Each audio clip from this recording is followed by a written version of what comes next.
Buenas tardes. Ante todo, agradecer la presencia de tantísima gente. La verdad es que la nueva moneda de Internet yo creo que atrae bastante a todo el mundo.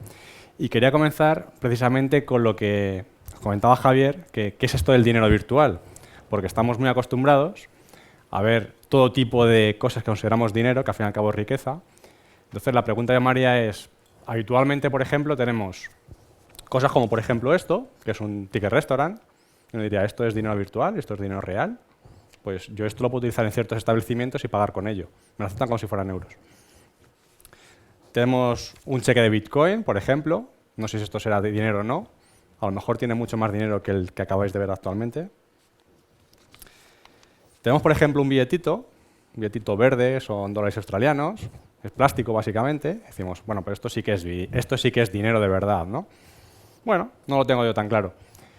Y luego tenemos, por ejemplo, una moneda, en este caso de Bitcoin, que dices, pero si Bitcoin me han dicho que es virtual por todos los sitios. Bueno, pues aquí hay una representación de lo que hay un Bitcoin. Entonces, realmente, de todas estas, la duda sería, bueno, pero los billetes, sean euros, dólares americanos, australianos, lo que sea, esto sí que es real, ¿verdad? Pues no. Esto solamente es una representación de que alguien que te dice que es el gobernador del Banco de Australia, te dice, si tú lo llevas esto, te van a deducir una deuda correspondiente a la cantidad que te ponen aquí, básicamente. Es decir, es una promesa de deuda, nada más. Y como estos, en el mundo, digamos, cada vez que estamos hablando de billetes físicos como estos, realmente billetes físicos en moneda, tan solo hay un 3% que está impreso. Todo lo demás es lo que estamos acostumbrados los tecnólogos a ver unos y ceros en una cuenta de un banco. Eso es el dinero de verdad. Entonces, a ti te dicen que tu dinero realmente no lo estás viendo y que todo el dinero que existe en el mundo, tan solo un 3% es de verdad, seguro que ahora empezáis a considerar esto tan virtual como el Bitcoin. De hecho, de las propiedades que se esperan que tenga el dinero, he puesto ahí las tres principales, como medio de intercambio, unidad contable, y sobre todo una que es muy importante, que es la parte de conservación de valor. Esta es la que solemos perder habitualmente de vista, porque damos por hecho que constantemente tú estás manejando euros y esto, por supuesto, a lo largo del tiempo tiene un valor que no lo vas a perder. Pero es falso. El problema que tenemos es que hay una inflación que está detrás que está haciendo que cuando tú almacenes, por ejemplo, euros y los metes en un baúl o los metes directamente debajo del colchón, estás perdiendo dinero a lo largo del tiempo. Tu poder adquisitivo se está reduciendo.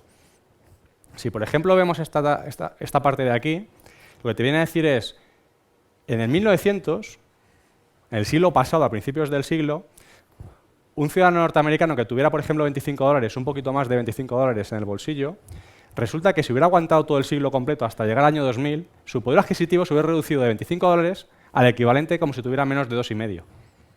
Es decir, ha perdido más de 10 veces su valor. La pregunta que yo me haría es, ¿y si esa persona lo hubiera tenido en un lingote de oro, en una pepita o en este otro tipo de metales preciosos? ¿Hubiera pasado igual? Porque posiblemente, si esa persona se pudiera haber comprado con un lingote, se pudiera haber comprado, por ejemplo, un yate, el mejor que hubiera en aquel momento, o un tren, o el artículo correspondiente, seguramente un siglo después podría hacerlo.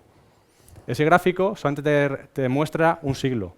Podemos decir que el 2013, esos 2,5 dólares de poder adquisitivo que tenía esa persona están por debajo de 2 centavos y poco de dólar. Es decir, se han reducido en los últimos 13 años otro 10% adicional de lo que ya tenían. Ese es el ritmo. Esto que nos están diciendo es, automáticamente con este dinero estás perdiendo poder. Se está devaluando. Porque dentro de todas las posibilidades que tenemos con el dinero, se espera que el buen dinero tenga estas posibilidades que vemos aquí. Que sea divisible, ¿vale? Todas estas monedas que estamos viendo aquí, billetes, es fácilmente divisible. Con el oro es más difícil de poder limar los gramos, sacarlo en miligramos, etc. Tiene que ser durable. El oro y otros muchos metales preciosos lo son. En el caso, por ejemplo, del oro no se oxida, aguanta el paso del tiempo y, sobre todo, durable en otro sentido. Y es que ha demostrado en los últimos 5.000 años que es una fuente en la cual puedes confiar, pues es un activo que se sigue revalorizando y se sigue utilizando. Es fungible. Esto es una palabra un poco extraña, pero viene a decir que básicamente un gramo de oro sacado de unas minas en Perú es exactamente igual, con la misma pureza obviamente, vale exactamente lo mismo que ese mismo gramo de oro de unas minas en Francia. Son idénticos. En nuestros bitcoins nos pasa esto todos los días. Un bitcoin de Félix es igual que un bitcoin de Alex o igual que un bitcoin mío. Son indistinguibles en ese sentido. Y la propiedad más importante que he destacado es que es escaso. Esta es la clave que hace que para mí, en particular, esto no sea dinero, no es un buen tipo de dinero y esto sí lo sea. Y lo mismo que ocurre aquí con el oro lo tenemos con Bitcoin. Lo importante del oro ya no solamente es que brille, etcétera, etcétera, podemos decir oro, plata, palladium, cualquier tipo de metal precioso, o otros muchos activos incluso. Lo importante realmente de aquí es que tienes una cantidad finita. Es un elemento químico puro y que hasta ahora no hemos sido capaces de sintetizar. Y eso te garantiza que no te va a pasar que pasado mañana se encuentre prácticamente el doble de oro de lo que hay actualmente en el mundo y por lo tanto su cotización se reduzca a la mitad. Esa es la cierta garantía que te da. Con Bitcoin esto lo tenemos de serie. Porque para eso se ha creado, para que automáticamente haya una cantidad finita, limitada, y no pueda haber nunca más monedas que esas que hemos determinado todos que va a haber. Por lo tanto, estamos en un modelo que además no está sujeto a inflación. Ya no vamos a entrar al detalle de si es modelo inflacionario, si tiene ventajas o tiene desventajas, etcétera. Ya no es tan importante eso como decir, es importante saber que una cantidad finita de dinero, en este caso de bitcoins, además las reglas del juego de cómo se acuña la moneda son conocidas por todos y no hay nadie detrás que una palanquita que decida en un momento dado si va a imprimir más dinero o menos. Eso es lo que aquí justamente no tenemos. Entonces es un sistema conocido y no está controlado por un tercero. Tenemos un nivel de privacidad ajustable. Esto lo vamos a llamar muchas veces el pseudoanonimato. Es decir, puede ser tan anónimo como tú quieras con Bitcoin, desde ser totalmente anónimo a puede ser, por ejemplo, una ONG y quieres declarar todos los ingresos que tú tienes y automáticamente publicar tu dirección y ahí se va a ver cuánta cantidad recibes, en qué momento, la fecha, absolutamente todo. Y si quieres hacer pagos desde ahí para hacer pagos de productos, por ejemplo, o compras o lo que sea, se va a ver también esa cantidad que está saliendo de esa dirección. Tú puedes ser todo transparente que quieras. Pero por contra, lo que te devuelve es una propiedad que perdimos cuando pasamos del dinero que era cash, el dinero metálico, cuando pasamos al dinero que es electrónico. Perdimos la parte de anonimato. Automáticamente, cada vez que pagamos nosotros en una gasolinera, saben cuánto estamos gastando, lo sabe Visa, lo sabe Mastercard, lo sabe tu banco, lo saben en la NSA en Estados Unidos. Tenemos de serie también otra serie de propiedades como que decimos, es rápido y eficiente en costes. No quiere decir sin comisiones, porque esto no es una propiedad inherente a Bitcoin. Lo que te garantiza es una eficiencia en costes que te asegura que tienes unas tasas de transferencia mínimas, que estamos hablando por debajo, por ejemplo, de un céntimo para enviar 1 millón de euros a otro lado del mundo, desde un extremo hasta el otro, o, por ejemplo, bastante por debajo de un céntimo para un micropago de comprarte un llaverito al otro lado de eBay, por ejemplo. Es decir, y además decimos es rápido. Bueno, con Western Union, tú si quieres puedes hacer un pago y si encima pagas una tarifa express, te llega el mismo día. Si no, perfecto, te llegan al día siguiente. Bueno, pues aquí cuando hablamos de rápido estamos hablando de te puede tardar 10 minutos, te puede tardar 20, en el peor de los casos en 1 hora lo tienes. Eso es la rapidez. No es instantáneo, salvo que estés obligado a confiar en un tercero. Si confías en un tercero, puedes obtener precisamente la parte de instantaneidad. Te viene de serie con una serie de propiedades que ni el oro, ni el resto de monedas que estamos acostumbrados, ni los billetes, te da una cierta protección antifraude. ¿Qué quiere decir? Con el oro, tú estás obligado a, de alguna forma, tienes que gestionarlo, tienes que transportarlo, y toda esa parte que tienes que gestionar va al margen de la propia moneda, o en este caso del oro. Aquí automáticamente tenemos una ventaja, y es irreversible. Cuando tú has recibido un pago con Bitcoin, ese pago no te lo va a quitar nadie. Es como si te hubieran dado directamente un billete en tu mano, tú sales andando y te vas con ese billete.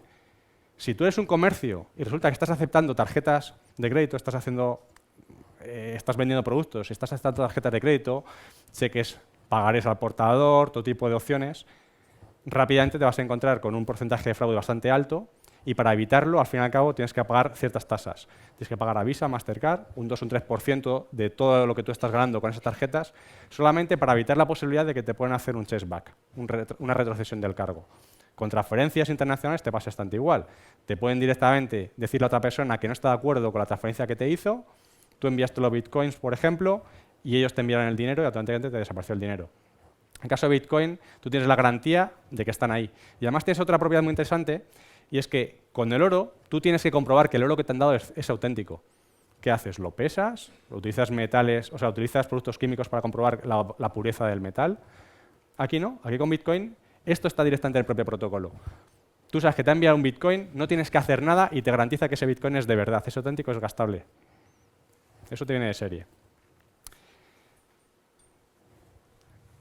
Y luego vienen un par de propiedades que considero que son quizá todavía más importantes que estas, porque de aquí se derivan muchas cosas. Es abierto y es universal. Con abierto, en el máximo sentido de la palabra, desde es un protocolo abierto, está basado en software libre, es open source, las personas que diseñaron esto o la persona que lo diseñó lo dio al mundo a conocer, no gana nada a cambio en ese sentido. Totalmente abierto, interoperable, puedes crearte pasarelas de pago con Bitcoin, puedes desarrollar sobre él. Y universal, ¿qué quiere decir? Puedes pagar o recibir dinero en Bitcoins, estés en el país que estés. Da igual si esto es Argentina, hay corralito, estamos en España o te pasa en Chipre. Y en un momento dado deciden que el 10% de tu dinero te lo van a requisar.